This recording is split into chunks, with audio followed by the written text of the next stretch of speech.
2025 ఈ సంవత్సరం సీఎం రేవంత్ రెడ్డికి బాగా కలిసొచ్చింది. తొలి ఏడాదిలో తడబడిన ఈ ఏడాదిలో వచ్చిన విజయాలు రేవంత్కు రాజకీయంగా 5 ఏళ్ల శక్తినిచ్చాయి. పరిపాలనపై పట్టు పెంచుకుంటూ పాలిట్రిక్స్తో ప్రత్యర్థులతో ఫుట్బాల్ ఆడుకుంటున్నారు రేవంత్. పార్టీ గ్రాఫ్ను, సొంత ఇమేజ్ను గ్లోబల్ రేంజ్కు పెంచుకున్న రేవంత్ రెడ్డికి కలిసొచ్చిన పథకాలేంటి? ఈ ఏడాది ఆయన ప్లానింగ్ ఎలా ఉంది? సీఎం రేవంత్ రెడ్డికి కలిసొచ్చిన ఏడాది వరుస విజయాలతో పెరిగిన రేవంత్ గ్రాఫ్. రేవంత్ సక్సెస్ సంక్షేమ మంత్ర ఏంటి? అదృష్టం కలిసొస్తే పోయింది కూడా వెతుక్కుంటూ వెనక్కి వస్తుందట. ఇలా అదృష్టం చుట్టూ అల్లుకున్న సామెతలు ఎన్నో ఉన్నాయి. అలా ఉన్న అన్ని సామెతలు ఒకేసారి కట్టకట్టుకొని కలిసొస్తే ఇక అలాంటి అదృష్టం గురించి, అంతటి అదృష్టవంతుని గురించి వేరే చెప్పనక్కర్లేదు. అవును, మనం ఇప్పుడు మాట్లాడుకుంటుంది అలాంటి అదృష్టవంతుడు తెలంగాణ ముఖ్యమంత్రి రేవంత్ రెడ్డి గురించే. అదృష్టం మరీ ఇలా ఫెవికల్ కంటే బలంగా అత్తుకోవడం ఎప్పుడో కానీ జరగదు. ముఖ్యంగా రాజకీయాల్లో, మరీ ముఖ్యంగా కాంగ్రెస్ పార్టీలో అలాంటి అదృష్టవంతులు చాలా అరుదుగా కనిపిస్తుంటారు. ముళ్ళు వెళ్లి అరిటాకు మీద పడినా, అరిటాకు వెళ్లి ముళ్ళు మీద పడినా అరిటాకుకే నష్టం అన్నట్లుగా కాంగ్రెస్ పార్టీలో అధిష్టానానికి ముఖ్యమంత్రిపై కోపం వచ్చినా, అధిష్టానంపై ముఖ్యమంత్రికి కోపం వచ్చినా ముప్పు ముఖ్యమంత్రి కుర్చీకి వస్తుందని అంటారు. అందుకే కాంగ్రెస్ పార్టీలో పదవులు కాపాడుకోవడం కత్తిమీద సామని అంటారు. 1-2 నెలలు వెనక్కి వెళ్తే రేవంత్ రెడ్డి పరిస్థితి అత్యంత అగమ్యగోచరంగా ఉందనే ప్రచారం జోరుగా సాగింది. రాహుల్ గాంధీకి రేవంత్ రెడ్డికి చెడిందని, ఇద్దరి మధ్య దూరం పెరిగిందని పుంకానుపుంకాలుగా కథనాలు పుట్టుకొచ్చాయి. రేవంత్ రెడ్డికి రాహుల్ గాంధీ అపాయింట్మెంట్ కూడా ఇవ్వడం లేదని, ఇక ఆయన ఎక్కువ కాలం ముఖ్యమంత్రి కుర్చీలో ఉండరని విశ్లేషణలు, వ్యూహాగానాలు వినిపించాయి. ముఖ్యంగా అహ్మదాబాద్ సిడబ్ల్యూసీ సమావేశంలో తెలంగాణ ప్రభుత్వం నిర్మించిన కులగణనను మెచ్చుకున్న రాహుల్ గాంధీ ముఖ్యమంత్రి రేవంత్ రెడ్డి పేరు ప్రస్తావించలేదు. దీంతో ముఖ్యమంత్రి మార్పు తెద్దమనే ప్రచారం అప్పట్లో జరిగింది. అయితే అలాంటిది ఏమీ జరగకపోయినా అంతా బాగుందనే పరిస్థితి అయితే నిన్న మొన్నటిదాకా లేదన్నది నిజం. కానీ రేవంత్ రెడ్డికి 2025 సంవత్సరం బాగా కలిసి వచ్చింది. తెలంగాణకు రెండో ముఖ్యమంత్రిగా పగ్గాలు చేపట్టిన రేవంత్ రెడ్డికి తొలి ఏడాదిలో రాజకీయంగా ఒడిదుడుకులు ఎదుర్కొన్న రేవంత్ కు 2025 బాగా ధైర్యం ఇచ్చింది. ఈ ఏడాదిలో వచ్చిన విజయాలు రేవంత్ కు 5 ఏళ్లుగా సరిపడా రాజకీయ శక్తినిచ్చాయి. దీంతో సీఎంగా రేవంత్ నిలదొక్కుకోగలరా అన్న వాళ్లకు ఇప్పుడు కాంగ్రెస్ లో రేవంత్ తప్ప వేరొకరు కనిపించని స్థాయికి చేరేలా రేవంత్ రెడ్డికి 2025 కలిసొచ్చింది. గాడి తప్పిన ఆర్థిక వ్యవస్థను సరిదిద్దుకుంటూ సంక్షేమ అభివృద్ధి మంత్రంతో ముందుకు వెళ్లిన రేవంత్ రెడ్డి పరిపాలనలో సైతం తనదైన ముద్రను వేసుకున్నారు. ఆదాయాన్ని పెంచడం, పేదలకు పంచడమే లక్ష్యమన్న రేవంత్ కు ఈ ఏడాది ప్రారంభించిన సంక్షేమ పథకాలు సక్సెస్ నిచ్చాయి. రాష్ట్ర వ్యాప్తంగా పేదలకు 4.5 లక్షల ఇంధన ఇండ్ల నిర్మాణానికి శ్రీకారం చుట్టింది ఈ ఏడాదే. అంతేకాదు, గడిచిన 5 ఏళ్లుగా పేదలు ఎదురు చూస్తున్న రేషన్ కార్డులు పేదలకు అందించింది రేవంత్ సర్కార్. దీనితో పాటు దేశంలో ఎక్కడ లేని విధంగా రేషన్ షాపుల్లో పేదలకు సన్నబియ్యం అందించింది సర్కార్. దీంతో పాటు ఎన్నికల్లో ఇచ్చిన హామీని నిలబెట్టుకుంటూ ప్రతి ఎకరాకు 12,000 రైతు భరోసా, సన్నవడ్లకు బోనస్ అందించింది సర్కార్. దీంతో పాటు గుంట పనులు లేని కూలీలకు ఇందిరమ్మ అభయహస్తం అందించింది.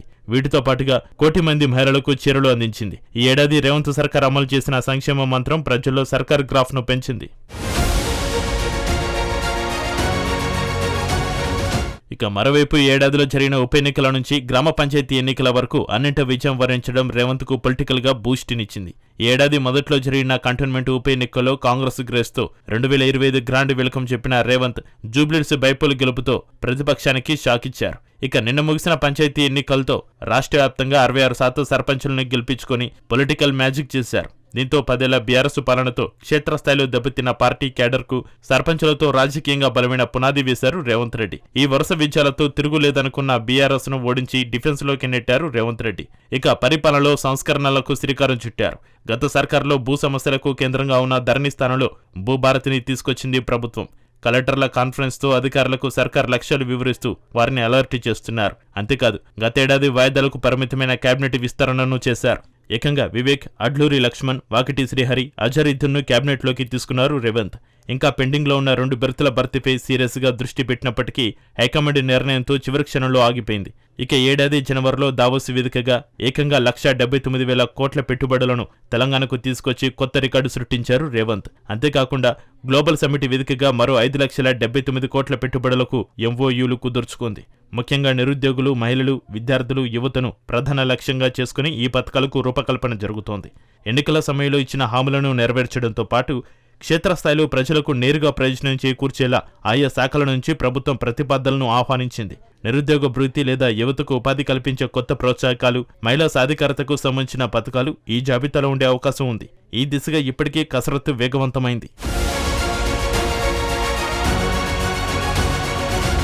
అంతేకాదు, ప్రపంచానికి తెలంగాణ మోడల్ను పరిచయం చేయాలన్న పట్టుదలతో ఉన్న రేవంత్ రెడ్డి అభివృద్ధిలో తెలంగాణను చైనాకు ధీటుగా నిలుపుతామంటున్నారు. దీనికి అనుగుణంగా హైదరాబాద్లో మెగా ప్రాజెక్టుకు శ్రీకారం చుట్టింది ఈ ఏడాదిలోనే. మెట్రో విస్తరణతో పాటు మూసీ డెవలప్మెంట్ కారిడార్తో పాటు కాలుష్యకారకంగా ఉన్న మూసీకి కొత్త చరిత్ర రాయాలని డిసైడ్ అయ్యారు. మూసీ కారిడార్ను అభివృద్ధికి కేంద్రంగా మార్చి ప్రపంచ పర్యాటకులను ఆకర్షించేలా ప్రణాళికలు సిద్ధం చేస్తున్నారు రేవంత్ రెడ్డి. త్వరలోనే బాపుఘాట్ అతి ఎత్తైన మహాత్మాగాంధీ విగ్రహ ఏర్పాటుకు సిద్ధమవుతుంది. ఇక న్యూయార్క్, టోక్యోలకు ధీటుగా ఫోర్త్ సిటీగా ఫ్యూచర్ సిటీ నిర్మాణానికి పునాదిరాయి వేశారు రేవంత్ రెడ్డి. రాజధాని శివారులోని బేగర కంచిలో 30,000 ఎకరాల్లో జీరో నెట్ సిటీని నిర్మించనుంది. ఇక ఇప్పటికే ఈ ఫ్యూచర్ సిటీలోకి దిగ్గజ కంపెనీలు రాక మొదలైంది. ఇక్కడ ఏఏ hub, sports hub, skill university, IT, pharma, bio ఇలా ప్రపంచ దిగ్గజ సంస్థలకు కేర్ ఆఫ్ అడ్రస్ గా ఫ్యూచర్ సిటీని తీర్చిదిద్దాలన్నది లక్ష్యంగా పెట్టుకున్నారు రేవంత్. అంతేకాదు, ఇదే ఫ్యూచర్ సిటీ వేదికగా తెలంగాణ రైజింగ్ 2047 గ్లోబల్ సమ్మిట్ ను నిర్వహించింది సర్కార్.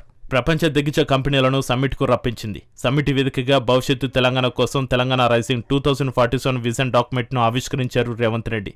ఈ విజన్ డాక్యుమెంట్తో రేవంత్ తన గ్లోబల్ ఇమేజ్ను పెంచుకున్నారు. మరోవైపు ప్రపంచ ఫుట్బాల్ లెజెండ్ లియోనెల్ మెస్సీతో కలిసి ఫుట్బాల్ ఆడడం రేవంత్కి సరికొత్త ఇమేజ్ను తెచ్చిపెట్టింది. ముఖ్యంగా యువతలో రేవంత్పై పర్సనల్ గ్రాఫ్ను పెంచింది. ఇలా మెస్సీతో కలిసి ఫుట్బాల్ గేమ్ ఆడి దేశవ్యాప్తంగా పాలిటిక్స్ లో సైతం క్రేజ్ స్టార్ గా నిలిచారు రేవంత్ రెడ్డి. ఇక గ్రౌండ్ లో ఫుట్బాల్ ఆడడమే కాదు, ప్రతిపక్షాలతో ఈ ఏడాది రేవంత్ పొలిటికల్ గేమ్ లో దూకుడును ప్రదర్శించారు.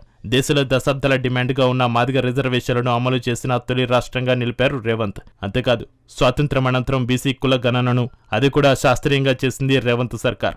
బీసీలకు స్థానిక సంస్థలో 42% రిజర్వేషన్లను ప్రకటించింది. అయితే రిజర్వేషన్ అంశం కోర్టు తీర్పుతో ఆగిపోయినప్పటికీ రాజకీయంగా ప్రతిపక్షాలను మాత్రం డిఫెన్స్లోకి నెట్టారు రేవంత్ రెడ్డి.